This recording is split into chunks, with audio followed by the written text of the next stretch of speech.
This is denominated as the little vineyard field, but really it is the eastern edge of the larger vineyard field there on to the west of you. This wood edge right here is that very eastern edge. South is in that direction. The sun's going to sink a little more over here to be west. At the time of the Civil War, this field connected with the main vineyard field in that area. Where the drainage ran through here had no trees on it in 1863. We're going to start out here and walk as a group down the Alexander Vineyard Road to the gate, the intersection there. And then we will split the group again. Lee White, who's around here somewhere, right there he is. Lee White will take roughly half of us, and I'll take the other half. We'll go down and look at the two crossing sites upstream of Alexander's Bridge that play a role in the execution of Bragg's plan on September the 18th. We will start out leaving here, walking on a paved road. We will then turn onto a gravel road. Eventually we will go across a field, down a path, across another field, down another path, and back on a gravel and then paved road. And so, be careful of your footing as you go. Make sure you're always watching where you are stepping. On the gravel road, there's some uneven surfaces, so be careful of those. If you have a flashlight, bring it with you. It will be dark when we come out of the woods. If you have a bottle of water with you, good. We're going to set out right now and head eastward on the Alexander Vineyard Road.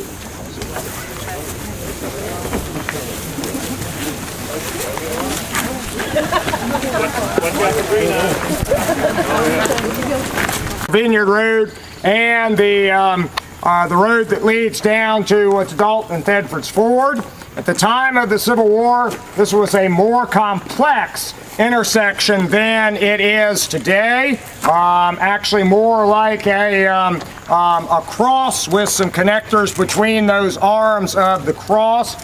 Really just an intersection of some farm lanes. The Alexander Vineyard Road was really just a more heavily used farm lane between the Vineyard Farm along the Lafayette Road and the Alexander Farm over here. There were also a series of farm lanes that led down to the Thedfords, the Hunts, and the Parks and other houses down in this area. Those who were with Lee and I a few minutes ago at Alexander's Bridge, when John Thomas Wilder's brigade had to abandon their position at Alexander's Bridge, they withdrew westward along the corridor of this Alexander Vineyard Road to this area, to this the area of this intersection that leads down to these other crossing points. Crossing points of the creek that Wilder had under observation by small bodies of troops. But he pulls back to this point to essentially be in front of those Confederates who are now attempting to, threatening, and as we'll find out, are crossing the creek down here at Thedford's and Dalton's Ford. Now, we'll factor a little more of that in later on at the very end of the tour. But now as we turn south once again towards the creek, remember that running east and west up here is this Alexander Vineyard Road, on which Wilder's brigade is now withdrawing westward to still keep the Union left flank down towards Lee and Gordon's Mill covered, as well as the Lafayette Road, that vital route for the Union Army back towards Chattanooga. So, Lee, have you figured out how we're going to divide them this time?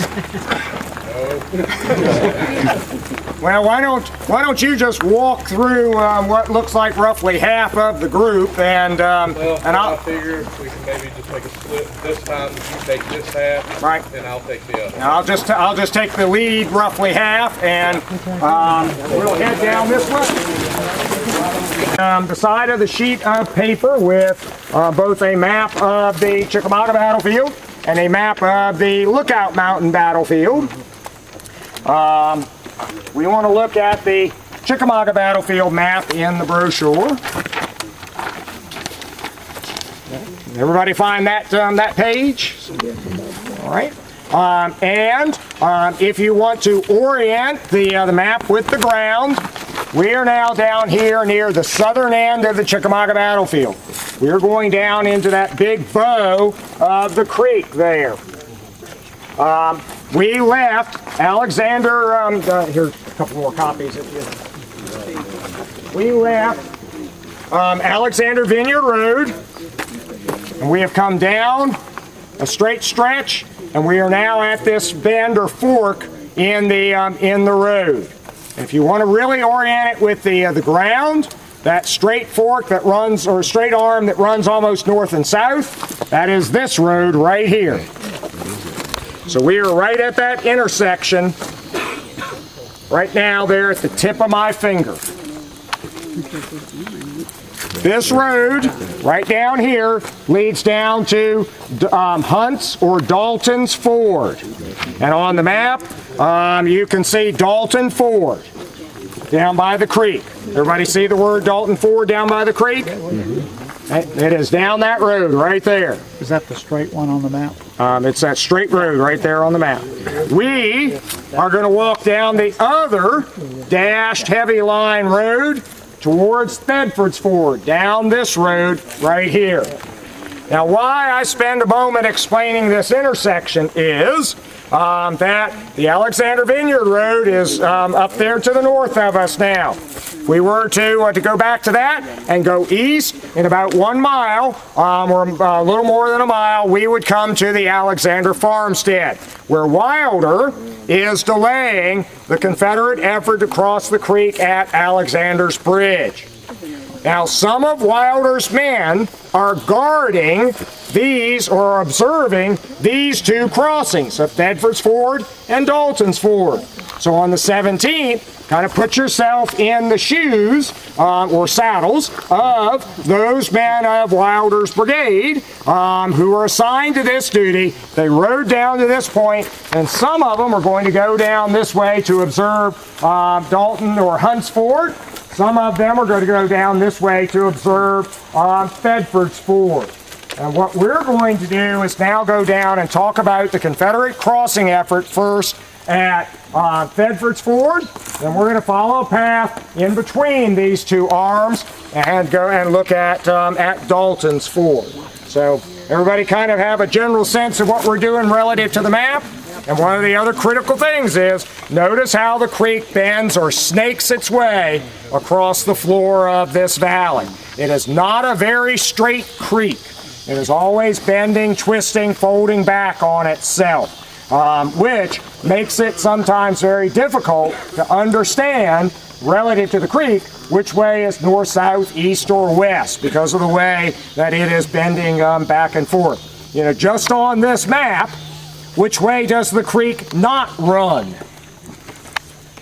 South. Let's see here. Nope, I can find a section where it runs south. Just actually a little bit upstream of Dalton's Ford. So I can see east, I can see west, I can see north, I can see south, I can see all points in between. So the creek is bending and snaking, which makes it even more of a military obstacle. Because sometimes, how far is it between two of the potential crossing points? Sometimes it's a real long ways. Sometimes it's not very far at all.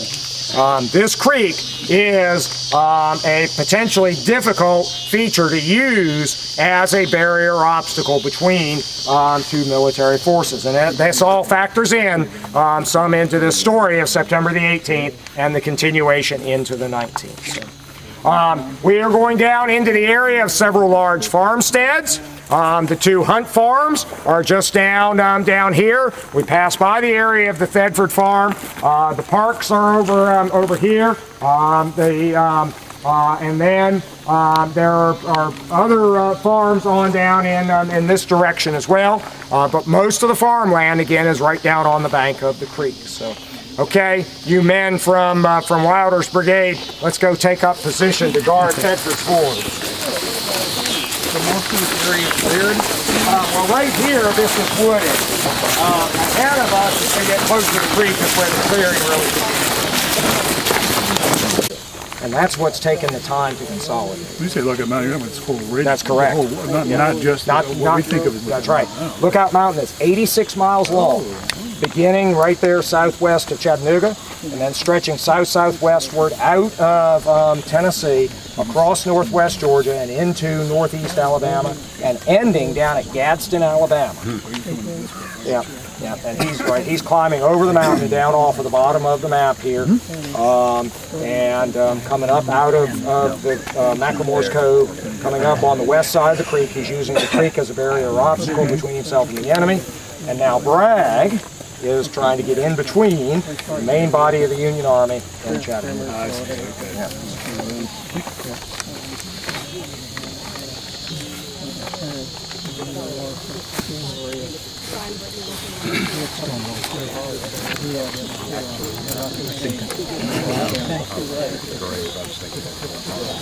Jim, was the creek dry at this time of the year? The creek was not dry, but because of the year-long drought that had begun in 1862 and continued, the water level in the creek was lower, but still, soldier accounts suggest that even at the fords on the creek, the water level was knee to waist high. Now, of course, this somewhat is relative to individual soldiers, and nothing don't mean anything. Okay, you're going to describe something differently than this gentleman is. Okay, he might be able to ford water that is neck deep. How comfortable are you going to be fording water that is neck deep on him? So you get these varying descriptions from people about the depth of the water, but knee to waist high at the ford seems to be the common answer. So, we arrive here now at the edge of the woods. At the time, there would have been larger open areas in front of you. There was a fence line that ran down essentially where this wood line does today. And this area off to your left front would have been open, and we would have been able to look down and see the trees spaced along the bank of West Chickamauga Creek as it snakes its way up from the south-southwest, bending around, and literally here in front of us, making a big arc, coming from upstream to your right front as you look down across the field, and then arcing across your front, and then going through a big loop or bend out there to the east of us, and then winding around off in that direction to your left rear. So you are now looking down across what would have been an even bigger field at the time, and you're looking down at West Chickamauga Creek. Most of you all should be able to look down across the field, and then in the trees you see the electrical transmission tower and the high tension lines there. They are on the other side of the creek. So the creek is just down there in the trees. Now, some of Wilder's scouts, some of the men positioned down here to observe this crossing had initially started out on the other side of the creek. But the few Union troops who are down here are mostly going to be back up here at the edge of the woods, under cover with this open ground, looking for any evidence of Confederates attempting to cross the creek down there in front of you. So now, let's go down and look at Chickamauga Creek. There was a road that led down to Thedford's Ford here, and this mowed path. And some of you all who did this walk with me last September will remember that the only path was what I created by the multiple passes of my vehicle back and forth across the grass. And until 3:45 today, that's all you would have had also. For those of you who were here with me last year and did this and complained about the lack of a mowed path, I was just saving that for this year. And I'll take a few questions. Then I will actually start out so that the folks in the back can come up a little more closely and see. And then we'll all gather up for more of the talk out there in the grass. This is always a challenging spot for viewing, because today Tedford's Ford is not used any longer as a ford, and in fact, as you look at this, you might say, Ogden, where the heck is a ford? Look at the banks on this thing. Well, because it is no longer used as a ford, as the creek, as it regularly does when it rains, as the creek gets out of its banks, it deposits silt on the banks. And literally the approaches to the ford on both sides have silted in because nobody's using it anymore. When it was in use regularly, and the creek flooded and some silt was put down, it was only maybe a couple of inches or 6 inches or 8 or 10 inches, and then the crossing of wagons and cows and other things would break that silt down. But now nobody is crossing here, and I don't know that this ford has been used as a ford since probably the 1930s for the last time, and so it is silted in. The key to understanding where Thedford's Ford is identifying this little island right here. You are looking at the downstream, or in this case, eastern tip of a small island in West Chickamauga Creek. Now, we'd have to have a lot longer time, and we'd really need to be here in the winter for me to fully explain to you the island, because we'd have to walk on up upstream a little bit so I could show you the other end of it. But you are looking at a long, not too long, but a oblong-shaped island in West Chickamauga Creek. And the ford was just on the downstream end of the island. And some of you can see some gravel and sandy silt bar right down in there. All of this is part of the ford area. The Confederate column tasked to cross here at this ford is Buckner's Corps of Bragg's Army of Tennessee. Simon Bolivar Buckner was that proud native Kentuckian who had wound up having to surrender Fort Donelson back in February of 1862. He'd enjoyed the hospitality of the United States in Boston Harbor at Fort Warren in the wintertime, which I don't think was all that pleasant. Had been paroled and exchanged, and now, have been reassigned to the field. And in the spring of 1863, he becomes the semi-independent departmental commander of East Tennessee. He is supposed to be under Braxton Bragg, but he and Bragg do not get along with one another because of Bragg having said some things that were less than kind about Kentucky and Kentuckians during the Kentucky campaign in the fall of 1862, when Kentuckians had not flocked to Bragg's army when he had marched into the Bluegrass State in late August and early September of 1862. Well, the proud Kentuckian Simon Bolivar Buckner did not think much of that. and he used his political connections as a prominent Kentuckian to get himself essentially semi-independent command in East Tennessee. He's supposed to answer to Braxton Bragg, but he has used his political influence to get permission to report and communicate directly with Secretary of War James Seddon in Richmond and Confederate President Jefferson Davis. Now, talk to me about chain of command. How much goodwill do you think this creates between Bragg and Buckner?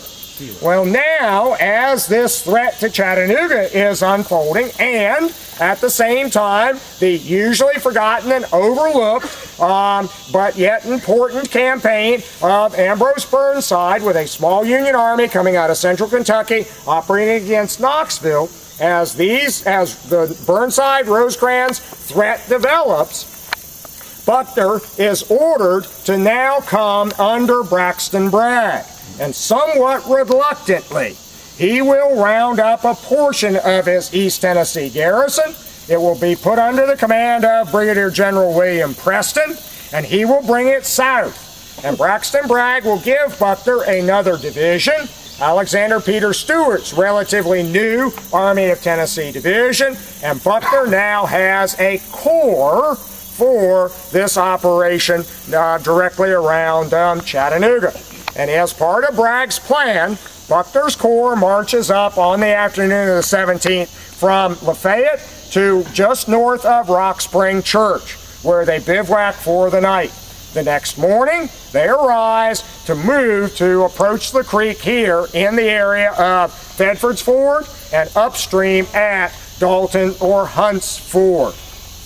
The only problem is that Bragg's staff had not done their route planning well, and both Buckner's and Walker's corps, as they move towards their designated crossing points, Walker designated at Alexander Bridge, they both have to use the same 2-mile stretch of road. There's a traffic jam on the morning of September the 18th. That finally gets sorted out, but that delays the approach of the Confederates. But at midday, Stewart's division begins to approach here at Thedford's Ford. In the last part of their approach march, they're coming up a road past several houses. Yeah, at those farms, there are some large gardens. What might those gardens provide? Some supplement to the boiled beef and cornbread that is the standard ration for Bragg's army. Some of the men break from the ranks and go into the garden or the potato patch of one of the farms and begin digging potatoes. An officer rides along and begins to berate those men for digging that Southern sympathizing citizen's potatoes. That Southern sympathizing citizen, a female, comes to the door and yells, "Mr. Officer, those are my potatoes and my boys. They can have them if they want them." This is Debbie Thedford. She does have 2 sons in Bragg's army, although not in Stewart's division. But she will allow the soldiers to forage in her potato patch, and subsequently, as all of this begins to unfold, her house and 2 others right nearby along the route, just a little bit south of us on the other side of the creek, are going to become the field hospitals of Alexander Peter Stewart's division. But Stewart's division will now begin to approach here at Thedford's Ford, and Stewart himself will write, "We resumed the march the next morning, the morning of the 18th, with Bates' brigade in front, Clayton's brigade following, and Brown's in the rear, in column, taking the direction of Thedford's Ford on West Chickamauga. Arriving during the afternoon of Friday the 18th, within a mile or less of the ford, Major General Buckner directed me to occupy the high ground in its vicinity, commanding the approaches to it." As you look across, you can see there's a wooded hill right directly in front of us, and another one off to what would be your right front. But to not bring on an engagement with the enemy who were near at hand unless necessary. With the aid of Major Noquet, a Frenchman who was serving as an engineer officer to Buckner, Bates and Clayton's brigades, with their batteries, were placed in position on the wooded heights, respectively, below and above the ford. Bates and Clayton's brigades below, so Bates over here, and Clayton above the ford. Brown's brigade being drawn up in reserve in the rear of Clayton. The Eufaula Battery, Captain Oliver commanding, and Caswell's battalion of sharpshooters, both of Bates' brigade, opened fire upon the enemy in the direction of Alexander's Bridge. At the time of the war, there was enough open ground to the north that they could actually see Wilder's position at the Alexander House over that distance. And at that long range, the Eufaula Light Artillery, firing 3-inch rifles made at the Noble Brothers Foundry in Rome, Georgia, tries to engage Lilly's battery of 3-inch ordnance rifles. The enemy soon retired. Now that's a little bit of interpretation. They'll eventually retire, but a little bit later on. 3 companies from Clayton's brigade were then sent across the stream to occupy as skirmishers a wooded hill beyond where we paused coming out of the woods. And after nightfall, his entire brigade crossed the creek. So as Bates arrives, deploying just downstream of the ford here, his battery will open fire on the Lilly's battery at Alexander's Bridge, and as a result, the Eufaula Light Artillery will claim that they fire the first shot in the Battle of Chickamauga. Come with me Friday evening at 6:30, and you'll hear another chapter in the Eufaula Light Artillery story. The sharpshooter battalion of Bates Brigade pushes down, skirmishes with the Federals, and as they perceive that the Federals are falling back just a little bit, Clayton will then send first a couple of companies across the creek, just upstream of the ford, and then the rest of his brigade. And Stewart takes possession of Thedford's ford. Now with that, what might Stewart and Buckner have done? Pushed on, pushed inland. But they're not going to, because it is Buckner's interpretation that he is to wait for Bushrod Johnson and Walker, who are crossing the creek downstream of him, to pass across his front before he crosses and joins them. But what's happened to Walker at Alexander's Bridge? He's been delayed. How long does it take Johnson to get across at Reed's Bridge? Not until late afternoon. What might have happened if Buckner had been more aggressive once he had possession of this ford? Why is Buckner not more aggressive? One is certainly the poor communications in Bragg's army about exactly what it was he was supposed to do. But why else? Is he happy to be a part of Bragg's army entirely? He doesn't care. No. He's going to throw a wrench in it and just kind of sit back. Well, it's not so much that he doesn't care that he's purposely trying to disrupt things, but he is certainly not acting with any initiative. He's not going to stick his neck out. That's right. What about the instruction not to bring on a general engagement? Well, that was an instruction from Buckner to Stewart, which again manifests Buckner's less than initiative-minded focus at this point. Now, this all goes back to the larger issues because, again, Bragg has not clearly communicated what his intent is in this entire operation. So, what I want to do right now is I want to say just a little bit about the ford itself, because eventually, on September the 19th, The rest of Stewart's division, Bates and Brown's brigades, will cross the creek here, and later, this is where Claiborne's division crosses the creek also. So this becomes a major crossing point for the Confederates, and Braxton Bragg establishes his headquarters on the other side of the creek here at Thedford's Ford.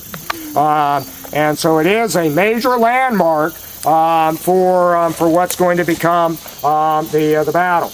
Now, a ford is a place where the banks naturally slope down to the water at a grade that is easy enough to get down and back up the other side. Also, the nature of the material of those banks has to be considered. You don't want it to be clay, because water sheeting off of whatever is exiting is going to get on that clay, and it's going to get really slick. You need a solid, ideally kind of gravelly bank so that you get good traction, particularly on the exit side where you have all that water sheeting off of whatever is coming out. So you need the banks to be sloped, and they need to be of the right material. Also, the bottom of the creek has to be solid enough to support whatever it is you're going to have to cross. Then you have to consider the current. Ideally, you want little or no current. But if you do have a little bit of current, you might have to plan for an upstream entrance and a downstream exit to compensate for a little bit of drift as you cross on the water. And then you have to factor in the depth of the water. And without revisiting this too much, remember my analogy of a few minutes ago. And it's not just the depth of the water for the soldiers. It's the depth of the water for the wheeled vehicles. For an all-purpose military ford of the Civil War period, do you know how deep the water could be? Only 30 inches. Because do you know what is at 32 inches? It is the load-bearing surface of a limber chest, the bottom of the limber chest, or the bottom of a standard military wagon. You do not want the water to be 48 inches for your wheeled vehicles because it could intrude. So, now, infantry again, actually first, men on horseback can ford something almost to the point where the animal has to swim. Infantry soldier could ford something that is chest, and for a shorter soldier, maybe neck deep. But for an all-purpose ford, no more than 30 inches. And this is spring-fed, isn't it? The creek? Yeah. No, it is drainage. There are springs that help feed it, but it's also just a massive drainage area, too. So, believe it or not, in the last 150 years, the requirements for a ford for the United States Army have hardly changed at all. Yes, if you're familiar with an M1 Abrams or an M3 Bradley, they can ford 48 inches of water, as long as the seals on all the axles and other components are good. If not, they fill up real quickly. And as I know, one officer who's driving the old 113, they just simply drove other vehicles over top of his. But for an all-purpose ford for even our Army today, it is expressed as 2/3 of a meter. That's awfully close to 32 inches, or 30 inches, or 32 inches. So there's really not that much difference for Ford then or now. That modern 2/3 of a meter description comes from the standard off-the-shelf Humvee that the military uses so extensively today. Now, those vehicles you can put a fording kit on and get a lot more depth out of, but if you don't have a fording kit on it, it is just 2/3 of a meter, which is pretty darn close to what these guys would have had. So they seized this on the 18th, and now try to envision on the morning of the 19th just this column of troops coming across the creek here and entering eventually what's going to be the battle. So, I think what we better do is we'll let the front folks kind of rotate out and gather in the field, and then we'll let the back folks get up and see the creek a little bit better. And remember, the goal here is to see the creek, not feel the creek. Right, Mr. Mertz? How many Confederates crossed? Well, it's going to be Stewart's division of about 4,500 men. That was mentioned that some of Stewart's men will occupy after crossing the creek on the evening of the 18th is this rise that we are on right here. When Clayton's brigade crossed, Clayton's brigade is only 3 regiments, about 1,400 men strong. 2 of the regiments are relatively new organizations and are a little bit larger than your average regiment in this campaign. They cross and deploy out here just to our southwest, and their battery, Humphreys, Arkansas battery, crosses as well and goes into position just in front of the left regiment, the 38th Alabama. One officer in the 38th Alabama, Captain Benjamin Lane Posey, the captain of the Joseph Merle Bayonets, he, as they got to the creek to begin crossing, just a little bit upstream, probably right on the upstream end of the island, he's an officer. He didn't want to get wet.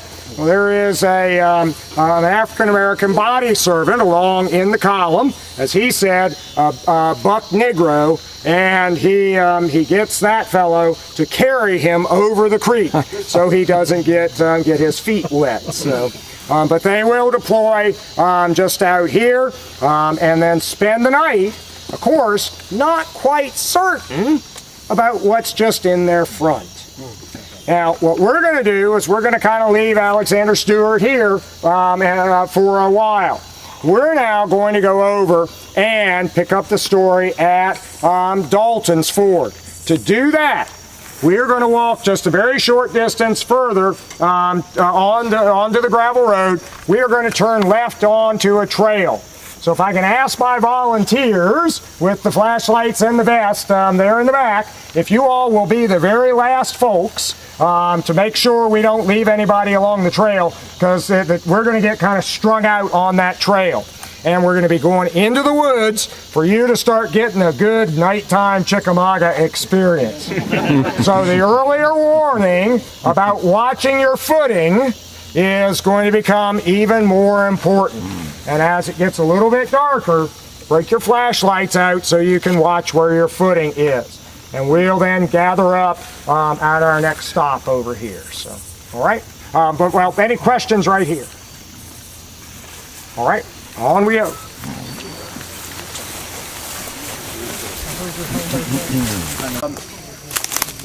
Trail end volunteers are making it here. We have paused at the Hunt family cemetery.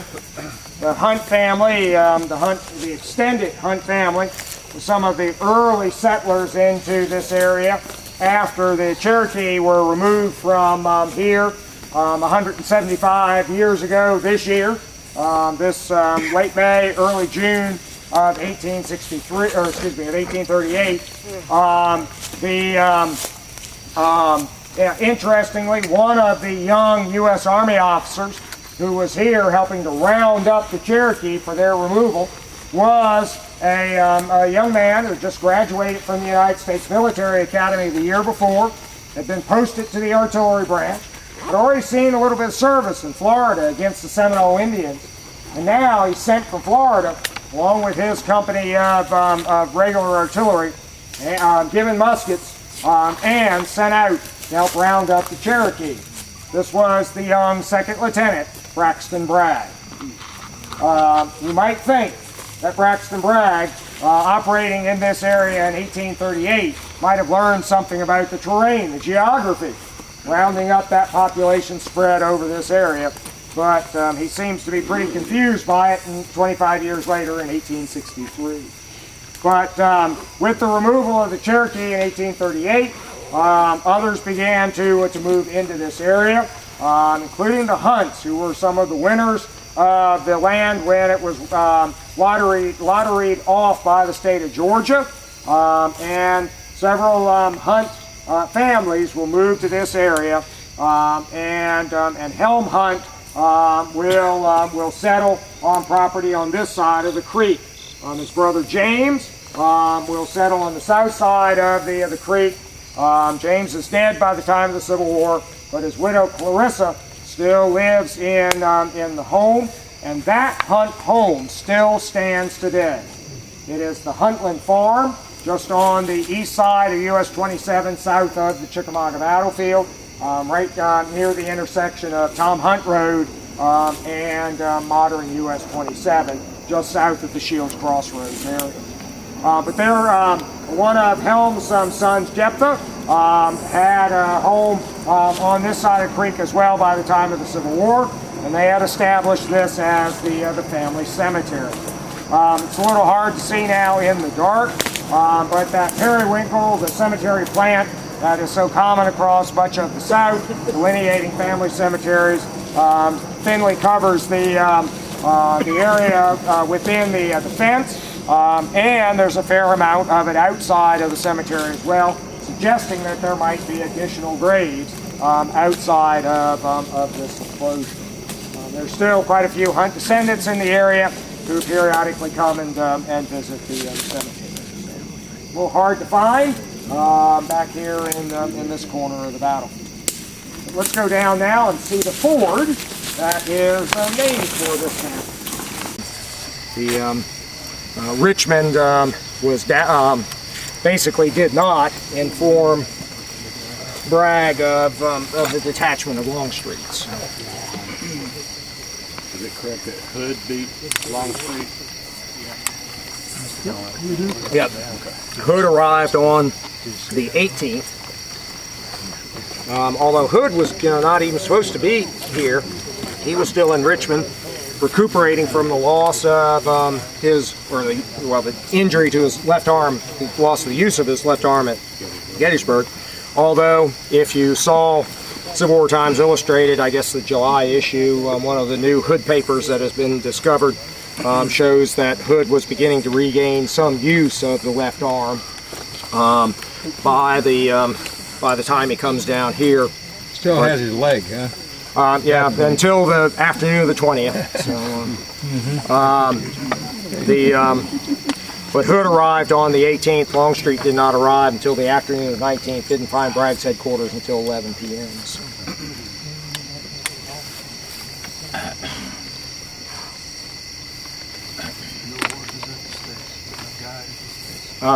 Right, and Bragg is falsely condemned for failing to provide a guide to Longstreet. It is not the responsibility of an Army commander to provide a guide for an arriving subordinate, particularly when two of that subordinate's staff officers have been at Bragg's headquarters since September the 16th. Where should one of those two men have been on September the 19th? Over at the end of the railroad, saying, "Hey boss, I know where your new boss is, and I'll take you to him." Now Braxton Bragg is deserving frequently of the bashing that he gets, and I've worn out many pairs of boots kicking Mr. Bragg. But he was probably a far better man than I'll ever be. But one of the things I will defend Braxton Bragg on is it was not his responsibility to have somebody waiting for Longstreet at the end of the railroad. That was one of Longstreet's staff officers' responsibilities. So, we good there, guys? Okay, all righty. I pause right here because I want you to look in that direction. You are now looking the opposite way up that same road to Dalton's Ford that we stopped at that intersection earlier, where I handed out the map in the brochure. That is straight up that way. And so we are now on the road to Dalton Ford. And yes, if you consider deserting at this point, go up this road to that intersection, turn left, and but the wartime road to Dalton's Ford came right down through here, and then it actually runs through this strip of trees that is right there, and we're going to walk along it. But in that strip of trees, if you come back in the wintertime, you can climb through the Chinese privet and the other garbage in there. You can actually follow the old road down to Dalton's Ford through that strip of trees. But we're going to walk down this way, and it is probably right up here in this area where some Wilder's few men watching this crossing were located. In the time of the war, with this tour is to dispose Preston's and Stewart's division for the morning of the 19th. Only Clayton's and Gracie's brigades cross on the evening of the 18th. The rest of the divisions will cross the following morning. The troops who had crossed on the evening of the 18th were facing to the north. And that evening, essentially, the first Johnson's division and then part of Walker's division had passed across their front. Not until the next morning was that really fully realized, and with that, on the morning of the 19th, Buckner's division, Buckner's Corps, his two divisions, are now going to be positioned for what Bragg thinks is still going to be a resumption of the attack on the Union left at Lee and Gordon's Mill. Bragg totally failing to recognize that the Federals might, as they did, shift troops overnight. That morning of the 19th, after the rest of Stewart and Preston had crossed, those two divisions essentially make a giant left wheel. Stewart on the right, Preston on the left, and they will wheel until they face to the west. And they literally advance across these big fields of the Hunts right here behind me, and go into the woods in front, down a slope, and up another, and up onto a high rise of ground, overlooking a sharp hairpin bend in Chickamuga Creek at Hall Ford. And that is where they will take position, and they will receive the message to hold themselves in readiness to resume the assault on Lee and Gordon's Mill on order. That order will never come, and it is from here that Stewart's division on the right will, in late morning on the 19th, shift to the north, and where we will find them tomorrow afternoon when we look at the action involving Stewart's division. So imagine now the next morning that big sweep of the troops across this field and into the woods there in front of you to stage for what Bragg thought would be the main assault. Wow. We've got to go on up the gravel road and back to our start position.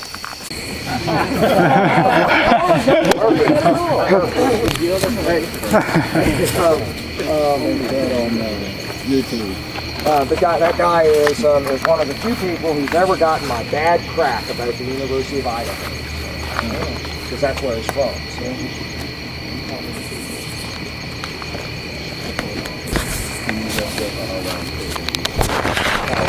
But you gotta, only people who are fans of the Big Sky Conference get that joke. So. Even Mac didn't get it. Even Mac didn't get it. Nobody made any attention.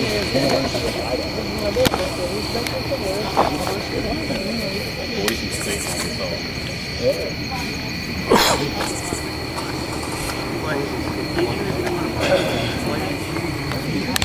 I'm breaking your camera. That's why. Yeah. You'll be like that guy whose fingers are all cut and bleeding from his broken cell phone glass.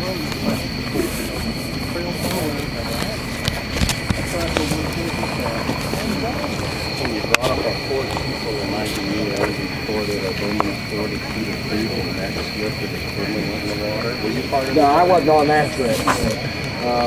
But you know, I did ford there at Shepherdstown. That was a Carmichael venture. I may have been on that one. I wasn't on the other Carmichael.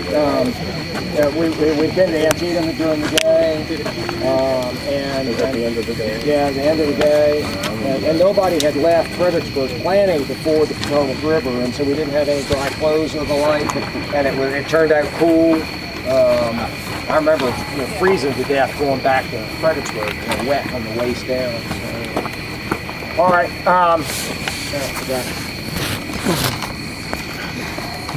I'll wait just another moment.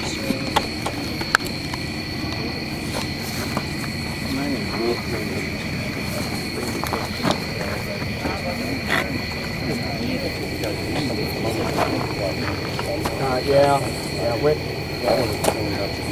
that was the one where Mac found two trees that had fallen over like this, over the creek. And he decided he was... Where's the one, the first one at 6:30 start tomorrow? What's that? Where's the one at 6:30 start tomorrow? So he made it over, and coming back, he was doing the same thing. And he decided the camera was getting hung up, so he took the camera off, and he swung the camera, and just then it just moved just enough. And he let the camera go, and then there was crack. The next thing you hear is splash. Back to Fredericksburg we go. Back to dry clothes. That was We end up way over here. Oh, yeah. all right, I'll pause here for just one final thing. We now September the 18th. Across the road right here is Bushrod Russ Johnson's division, which had crossed at Reed's Bridge earlier. To his right is part of Hood's division, now under, increasingly under Evander Law. What's important about this is that these troops are facing which direction? To the west. Buckner's guys who have crossed are facing north. And so it's further illustration of that lack of integration, synchronization within Bragg's plan on the 18th. After a brief firefight just south of here, right at dark, Wilder's people fell back up there on the line at the eastern edge of the Vineyard field where we started out. And in fact, that monument that is incarcerated right now in orange barrels and black and orange caution tape. That monument is one of several north and south of there that mark Wilder's line. So now as you walk back that final distance to your cars, make note of the short distance between where we are right here and Wilder's line there. Think about the skirmishers in between. Think about the nervous anxiety amongst those men on both sides, knowing what's likely happened the next morning at dawn. Well, Bushrod Johnson is 7,000. You've got increasing numbers of walkers, people, probably about let's say 4,500 of them who have come up. Buckner's people of 11,000 down here. So there are as many as 25,000 Confederates in Wilder's front. Now Wilder's been reinforced by two brigades of Dick's, two regiments of Dick's brigade of Van Cleve's division from down by Lee and Gordon's Mill, and Minty's brigade has come back on the line too. From Reed's Bridge. But there is still a lot more Confederate force out here in front of the Federals than there are Federals. So this is where we leave the fight. Now, bivouac, head down. If you don't have to pull guard duty tonight, try to get some sleep and be ready for what's coming before dawn tomorrow morning.